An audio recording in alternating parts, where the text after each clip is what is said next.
Imagine searching your whole life for a hidden treasure, like a treasure you desperately need to save the person you love most in the entire world. Right. The ultimate high-stakes search. Exactly. And you spend years looking, just scraping by, hoping against hope. And then you finally find it. But there's a catch, right? Yeah, a massive one. You find it the exact second it becomes entirely, permanently useless to you. Like, what would you even do with that treasure? That is such a heavy question. It really is. And that tragic question is actually at the absolute heart of today's story. So welcome to another deep dive on the Simplified Summary channel. We are so glad you're here with us. Yeah, and please hit that subscribe button if you love exploring these dark, sort of complex moral dilemmas with us, because today's tale is going to severely test your compass. It really will. That's a tough one. Oh, for sure. And hey, do not forget to like this video and share your valuable thoughts in the comments as we go along. Today, we are immersing ourselves in a devastating and brilliant short story called Amavasya Ki Raatri. Which translates to The Night of the New Moon, right? Yeah, exactly. The Night of the New Moon. And it is a masterwork by the legendary Indian author Munshi Premchand. It's featured in his acclaimed collection, Mansarovar. Right, Premchand is a huge name. Oh, absolutely. He's often celebrated for his unflinching psychological realism, like his ability to expose the raw, sometimes really ugly truths of society. He doesn't hold back at all. No, not even a little. In this story, he weaves a deeply uncomfortable narrative about fate, the consequences of our own actions, and the chilling reality of human greed. So to really understand the weight of this narrative, we kind of need to vividly picture the setting Premchand establishes right on the first page. Yeah, the setting is crucial here. It is the evening of Diwali in the city of Srinagar. And, you know, when you think of Diwali, the Festival of Lights, the primary image is illumination. Right. Brightness everywhere. Yeah, Premchand paints a picture of a city practically vibrating with life. Everywhere you look, houses are lit up, glowing warmly against the night sky. There are children running through the streets, right? Exactly, carrying bright clay lamps to the temples. There is this overwhelming communal sense of joy, prosperity, and spiritual renewal, just like hanging in the air. The atmosphere is intentionally electric. Culturally, Diwali is the time when families prepare their homes to welcome Lakshmi, the goddess of wealth. So the lights are super symbolic. They are. The lights are a literal beacon, inviting prosperity across the threshold for the coming year. Which makes the contrast Premchand introduces incredibly stark. Because right in the middle of all this communal celebration and light, there is one glaring, suffocating exception. The mansion. Yeah, the ruined, gloomy mansion of a man named Pandit Devdat. The text describes it as this massive, dark void in a city of light. Like a black hole right in the middle of the festival. Exactly. And this place, it was once a symbol of immense grandeur. It used to have guards at the massive wooden doors and singers entertaining wealthy guests in the courtyards. But not anymore. No, not at all. Now, it is completely overgrown with weeds, the walls are crumbling, and the only inhabitants seem to be wild pigeons roosting in the dark, damp corners. What is particularly striking about Premchand's approach to this setting is how he uses it to reflect Devdat's internal state. Right, it's very intentional. Yeah, Premchand deliberately ensures the reader knows that Devdat's crushing poverty is not just a random stroke of bad luck or, systemic oppression. Oh, wow. So it's his own fault. Completely. It is the direct result of his own past foolishness, his squandering of ancestral wealth, and his absolute lack of foresight. He effectively dismantled his own life. That's wild. It actually reminds me of driving past a bankrupt celebrity's abandoned mega mansion. Wow, that's a great comparison. You know those massive empty estates with the drained swimming pools and overgrown tennis courts? It stands as a giant, physical, unavoidable monument to the owner's past mistakes. Every crumbling brick is a reminder of what was lost. Exactly. But if Premchand goes out of his way to tell us Devdat brought all this misery on himself through sheer financial incompetence, it begs the question, how are we supposed to root for him? That's the tricky part, isn't it? Yeah, because we usually reserve our deepest empathy for pure victims of circumstance, right? Mm-hmm. Yet you still feel an intense sorrow for this man right from the opening paragraphs. And that is the specific genius of Premchand's character work. He strips away that pure victim trope because real human tragedy rarely happens to perfect people. That's very true. Devdat is flawed, he's deeply human, and he is undeniably responsible for his fall. But Premchand immediately introduces a present-day crisis that completely eclipses those past mistakes. The situation with his wife. Right. We find Devdat sitting in the pitch dark of this ruined mansion, right beside his wife, Girija. And Girija has been suffering from a terrible, life-threatening fever for an entire month. Oh, man. A full month of watching the person you love slowly waste away in the dark. It's agonizing. And knowing your past financial decisions put her in this cold, crumbling room. The guilt must be unimaginable. His past foolishness pales in comparison to his present agony. He is sitting there utterly helpless, without the funds to buy even basic medicine. Just watching his wife fight for her next breath. Exactly. While the entire world outside their window is singing and celebrating, the sheer isolation of that moment is what builds that immense, undeniable sympathy. And that isolation, it ties directly into the significance of the story's title, Amavasya Ki Raatri, because Amavasya is the darkest night of the lunar month, the new moon. Right, the pitch black night. Yeah, and Diwali fundamentally relies on Amavasya. It always falls on this specific night. The whole idea is that the absolute darkness of the sky is supposed to be defeated by millions of little clay lamps lit by the people. The festival is a communal rejection of the darkness. The light is a collective assertion of love and hope. But inside Devdat's house, that darkness is absolute and undefeated. And in her feverish, deeply weakened state, Girija opens her eyes and faintly asks a question. This part is so heartbreaking. It really is. She says, today is Diwali, right? Will no lamps be lit in our house? Help me up, I will light a lamp in my house. And Devdat can only weep in the shadows. He has literally nothing to his name. It's a profound moment of vulnerability that cuts right to the core of their destitution. Completely. But, you say the city is welcoming wealth and prosperity with these lamps. But look at Girija's wish. She isn't asking for her health back. Right. She's not asking for a miracle cure. No, and she isn't asking for their fortune to be restored.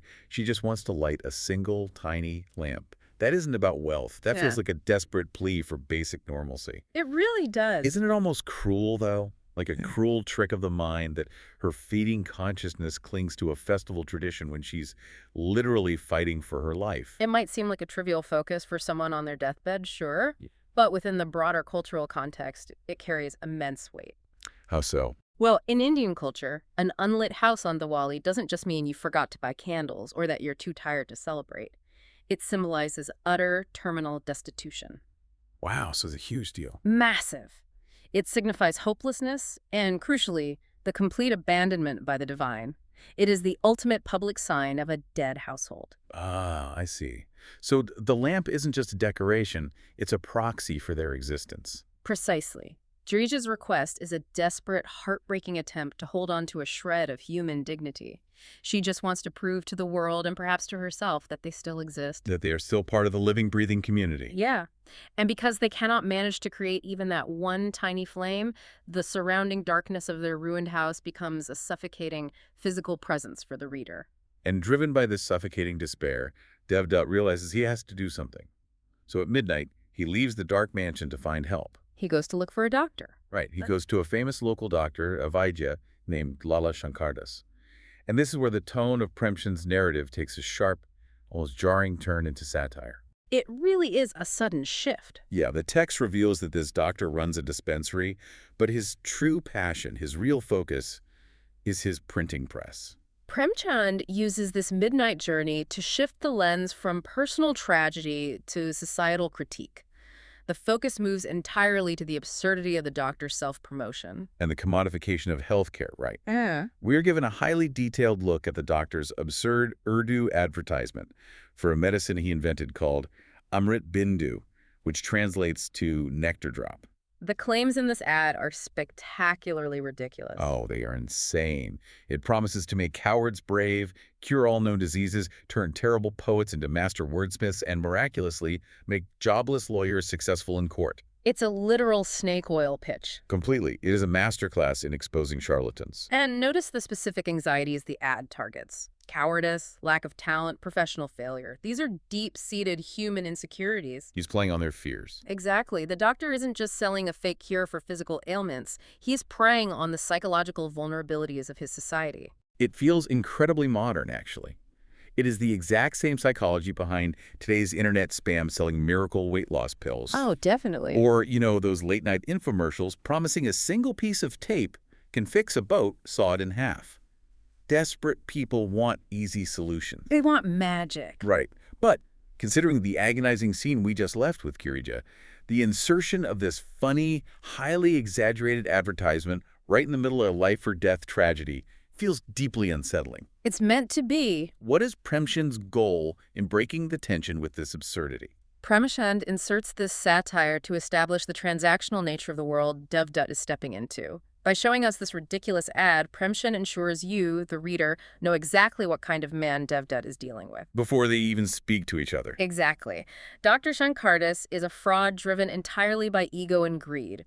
Premchand is contrasting the pure, selfless grief of Devdat with the cold, calculated exploitation of the medical establishment. So Devdat arrives at the clinic in an absolute panic. He begs the doctor to come see his dying wife. He tells him he has no money, but he literally promises to be the doctor's slave forever if he will just come and save her. It's such a raw display of human desperation. It is. And in response to this, Premchand writes that the doctor feels a tiny flash of a firefly, Jugnuki chamak of pity. A flash of a firefly. That specific metaphor is arguably the most brilliant piece of writing in the entire story. It really paints such a clear picture. Like, a firefly in the dark is a tiny, weak, momentary blip of light. Right. You see it for a fraction of a second, and then it is swallowed up by the night again. And that is the exact lifespan of the doctor's empathy. He possesses the capacity to understand Devdat's pain. That brief flash proves he is human, but the vast, dark selfishness of his greed extinguishes that light almost instantly. He shuts it down. Yeah, he calculates the transaction, realizes there is no immediate financial gain, and outright refuses to help Devdat without his fee being paid up front. It is a chilling monetization of human life. The doctor is effectively saying Girija's life is worth less than his standard consultation fee. It's brutal. So Devdat is forced to walk back home, completely empty-handed, and the atmospheric details Premchand uses during this walk back are haunting. The contrast is just so harsh. Yeah, as Devdat moves through the dark streets, the only sound echoing in the night is the clinking of coins and the cheers and groans of people gambling. Because in many parts of India, gambling on Diwali is a cultural tradition to test one's luck for the coming year.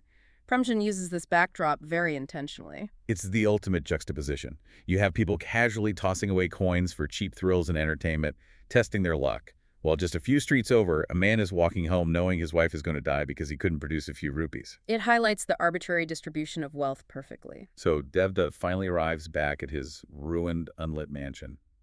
He walks into the suffocatingly dark room, and he finds Girija utterly still. She's gone. Yeah. She has passed away in his absence. He pulls the sheet over her face. The long, agonizing fight is simply over. It is a moment of profound, quiet defeat.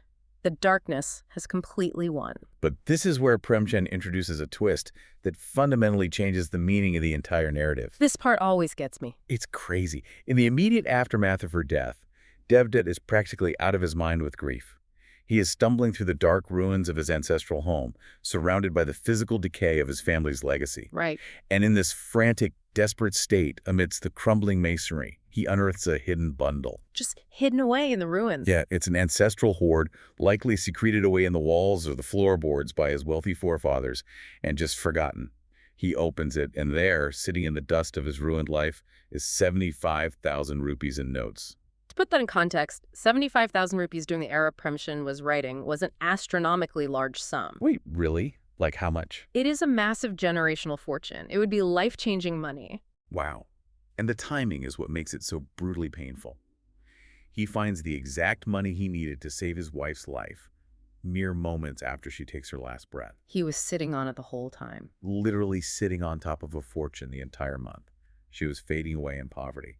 He could have hired 100 doctors. It's a devastating realization.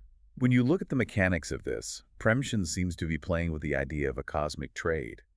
Devdat himself cries out to God in the dark, asking if this wealth is the literal price of Girija's life. He feels like he traded her for the money. Yeah, he shouts at the heavens that this is a very expensive deal. It reads like a supernatural exchange.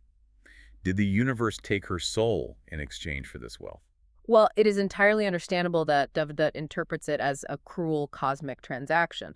But if we analyze this through the thematic lens of Diwali that Premchand has so carefully constructed, the irony becomes much sharper. How so? Remember, it is the night of Amavasya. It is the specific night the goddess of wealth is invited into the home. Oh, right. The promise of the festival. Exactly. According to the tradition of the holiday, the wealth does arrive at Devdat's house.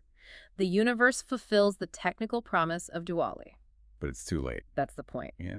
Premchand orchestrates this exact timing to demonstrate the ultimate hollow uselessness of materialism. The wealth arrives, but what utility does it have when the person you love is a corpse beside you? None at all. It aggressively highlights that money is merely a tool for the living. Without love, without human connection, a fortune of 75,000 rupees is just dirty paper sitting in a dark room. It is a bitter, tragic mockery of fate. It's kind of like a hostage negotiation where you spend weeks desperately trying to scrape together the ransom money. You beg, you borrow, you sell everything you own. Right. And the exact moment you finally secure the cash and pack it into a briefcase, you get the call that the hostage has already been killed. Right. Suddenly that money isn't wealth anymore. It's radioactive. It's a physical, heavy manifestation of your own failure. That is a very apt comparison. The money transforms instantly from a symbol of salvation into a symbol of insurmountable grief. Which brings us to the morning after. The sun rises on a brand new day in Srinagar. And the contrast Premchand paints between the night of despair and the morning of normalcy is jarring. The world just keeps spinning. It really does. Farmers are out singing in the fields as they work. Children are playing loudly in the streets. Society simply moves on. And Dr. Shankar, the quack who refused to help, is finally awake. Back to business as usual. Yeah, he is at his clinic, leisurely making his sick patients wait outside while he goes about his routine. The cold machinery of exploiting the sick resumes without a second thought for the man he turned away at midnight. But suddenly, that routine is shattered. Devdat charges into the clinic, and he looks like a wild animal.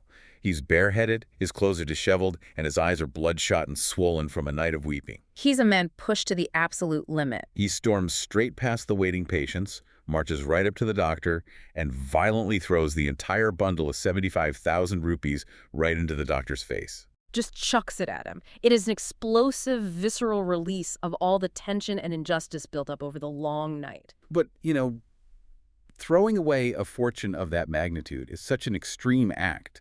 What is Devdat actually trying to achieve here? He knows the money can't bring Girija back, but by giving this massive fortune to the man who actively let his wife die, isn't he just rewarding the doctor's cruelty? Well, if he had just quietly handed over the money, sure, it would be a reward. But we have to look closely at Devdat's final dialogue to understand the profound power of this confrontation. What does he say? He doesn't just throw the money. He delivers a crushing verdict. He tells the doctor that this 75,000 rupees is his fee. He states it is his fee just to make Girija open her eyes one more time. Oh, wow. He is asking for the impossible to highlight the absurdity of the doctor's greed. Precisely. He looks at this incredibly greedy man and says, "You love money more than human life, but I value one glance from Girija more than all these rupees combined." That is a profoundly isolating image. Yeah. He is standing there with more money than the doctor will make in a lifetime, and he treats it like it is absolute garbage. Because to him, it is garbage. This final act completely strips the doctor of his perceived societal power. It totally undermines him. Yeah, the doctor's entire worldview, his entire sense of superiority, is built on the belief that money is the ultimate goal, that it is the ultimate leverage over other human beings. Right. By treating this generational fortune as utterly worthless compared to a single glance from his deceased wife, Devdat exposes the moral bankruptcy of the doctor. And by extension, Premchand exposes the moral bankruptcy of a society that puts a price tag on a human heartbeat. It completely subverts the power dynamics we saw at midnight. During the night, the doctor thought he held all the cards because he desired money, and Devdat was a beggar. Now, in the harsh light of morning, Devdat possesses all the wealth the doctor could ever dream of, and he uses it to prove that the doctor's entire value system is empty. The doctor is left standing there surrounded by the wealth he covets, but he is completely diminished as a human being. Premchand masterfully weaves these disparate themes together: the inevitability of fate, the toxic nature of extreme greed, and the incalculable value of human life. He does all of this within the span of a single dark night. It's brilliant. He doesn't offer a happy ending, but he forces the reader to confront what truly matters in their own lives. It is a story that shows you the raw, bleeding edge of human grief and the profound emptiness of materialism, leaving a lasting psychological impact. It really does leave a mark. As we wrap up this intense emotional journey, I want to take a moment to thank you, the listener, for joining us on this deep dive on the Simplified Summary YouTube channel. We really appreciate you being here. We do. These classic stories hold so much philosophical weight, and exploring their depths with you is a true privilege. Please take a second right now to like this video, leave a comment down below telling us what aspect of Premchand's story shocked you the most, and hit subscribe for more deep dives into incredible, thought-provoking literature just like this. The discussion in the comments is always a highlight, especially when analyzing a story with such stark moral contrasts and complex character motivations. It truly is. And I want to leave you with a lingering question to ponder as you go about the rest of your day. Think back to the very beginning of the story. Devdat's poverty was blamed entirely on his own foolishness. He lost it all. Right. He lost his ancestral wealth, and society deemed him a fool for it. But by the morning after Amavasya, as the dust settles in that clinic, who is the real fool? That's the real question. Is it the man who violently threw away 75,000 rupees out of pure grief and an abundance of love? Or is it the doctor who eagerly traded away his basic humanity just to collect it? Think about what you are trading your own time, energy, and humanity for today. Are you chasing a hidden treasure only to find it entirely useless when the moment truly counts? Thank you all for listening, and we will see you on the next deep dive.